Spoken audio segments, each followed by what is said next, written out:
Morning. So we're going on to part 8 of Key to My Heart, and hopefully there'll be some of you on this morning with me. I'll pick up any comments at the end if anybody is on with me. So okay, we'll get going with it. Right, okay, this is Key to My Heart. Simon took a deep cleansing breath before approaching the older man. He knew that Claude wouldn't take too kindly to resting, and he'd have a fight on his hands to get him to agree to it.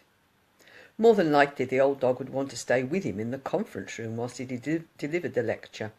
He was having none of that. Roseby rested, or else he didn't do it. "How are you feeling now?" he asked, the concern evident in his voice. "Fit as a fiddle, old chap. I'll be fine." He got up from the edge of the desk and promptly plonked back down again. "Well, look, I've told Melanie I'll take the session for you." No, I can do it." The annoyance was beginning to surface. "I'm not on the scrap heap yet, you know." "I didn't say you were," Simon said, smiling, his tone softening. "Come on, this part is easy. Well, relatively speaking, it is.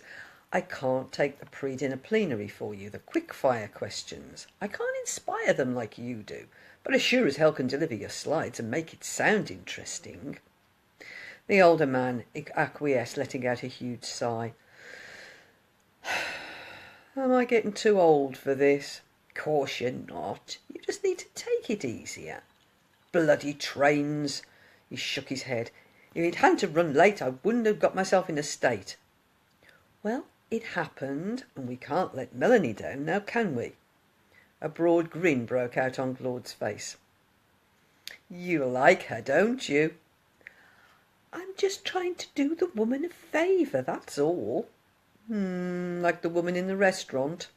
"That was different, and you know it. You were drunk and giving the poor girl a hard time. It was pure chivalry." "Yeah, sure. And this?" Simon turned away, busying himself with putting the slides and papers in order. "I don't know what you mean." "I've seen the way you look at her. You can't take your eyes off her.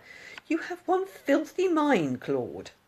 Anything in a skirt, that's your problem, you horny bastard." Simon's mouth dropped open as he realised who was standing beside him, the hotel manager standing beside her. "I've organised a bedroom for you, Sir Claude. I think it's best we get you out of here before we fill the room again." He nodded, waving away the offer of the hotel manager's arm as he escorted him from the room. "He has you summed up, doesn't he?"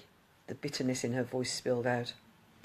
"Only if you want to see the surface and not look beyond it." He turned away, picking up the remote for the overhead projector, checking the slides were in order. "Now, if you wouldn't mind, I'd like 5 minutes to set up my stall and compose myself." Jesus fucking Christ! He did the woman a favour, and this was how she repaid him, by throwing insults and insinuations at him. She didn't know him, hadn't the first idea what he was like, who he was, or what he'd been through. She wasn't giving him a chance. Trouble was, why did he want her to? Why was it so important to have her acceptance of him? He expected she'd sit at the front and scrutinise every word he said, check it against an effing clipboard and find something else that could go wrong. He thumped the remote down on the table and realised the room was beginning to fill again. Public speaking was not his most favourite of occupations, but given the circumstances, it was basically Hobson's choice. He'd seen how long Claude's tablets had taken to kick in on the plane back from the States, and even if little Miss Hoity-Toity Griffiths didn't think he'd make a good job of it, he wouldn't have Claude's health on his conscience. When she came back into the room, followed by the rest of the delegates, she was sweetness and light, a smile radiating from her eyes that filled him with a warmth that spread over his entire body. He couldn't stay mad with her for long, but it seemed from the look she gave him when she arrived at the front that he wasn't off the hook yet. "Are you ready?" she asked curtly. He nodded he was. "I'll do a quick introduction, bit of a bio, and then you're on." "With a bio," he paused, looking over the rim of his reading glasses. "Let's just stick to the facts, shall we?" His face remained cool and impassive. She looked up at him, her tone cool. Had we stuck to business in the first place? She turned back to the audience. Ladies and gentlemen, I'm sorry for the interruption to our programme. As you no doubt realise, Sir Claude was feeling unwell. A low murmur rumbled through the room, which he put her hands up to stop. He's back for the pre-dinner plenary, don't worry about that. Heads nodded, faces lighting up, as she heard good and great being bandied through the audience.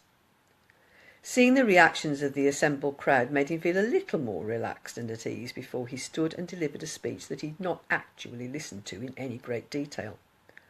Whilst Melanie was gone, he'd flicked through the notes and recalled much of the speech, but there was no way he'd present it like Claude. Still, that wasn't what he was expected to do. Well, not what the audience would expect. The conference manager, now that was another matter entirely. She was still speaking. Simon Rochester has very kindly agreed to stand in, having seen Sir Claude deliver this speech in New York. She turned and flashed him a brilliant smile, which did nothing but pull him deeper into the maelstrom of emotions he was experiencing just at that moment. We're indebted to him. Her voice was laced with gratitude, but when her gaze fell upon him alone, he saw her eyes were still cold and unyielding. Simon has many years' experience in marketing, and I'm sure we all have much to learn from the way he does business. She paused briefly. Ladies and gentlemen, Simon Rochester. Thank you, Melanie. Turning, he smiled expansively at her, for those kind words. I don't expect to be able to live up to Sir Claude, but perhaps by the end of the session you'll understand more about marketing and its impact on our businesses. He paused and looked at her, his eyes connecting with hers. Whether I prove myself worthy, he stressed the final word before turning back to face the audience, of your earlier kind applause remains to be seen. Turning back, he caught her gaze again. I trust I will. So that's where we leave it today. Are you enjoying it? Oh, please let me know if you are, because, otherwise I'm writing it for nothing and it's going into the ether and nobody's reading it and nobody's enjoying it. So that'd be really great if you could tell me, just drop me a comment below and tell me whether or not you're enjoying it. Whether you want to hear any more, whether you want to read the entire book. Next week, I'm going to be, over the weekend and into next week, I'm going to be offering it, the entire book to you for free. But what I'm asking for in return is if you'll leave me a comment on my Amazon page when it goes live in a couple of weeks' time. It won't be up for a couple of weeks. So when it's actually up, I'll tell you. And then you can go and leave me a review there. So, I say, drop me a note in the comments. Tell me whether you're enjoying this or not. And I look forward to speaking to you again. Bye for now.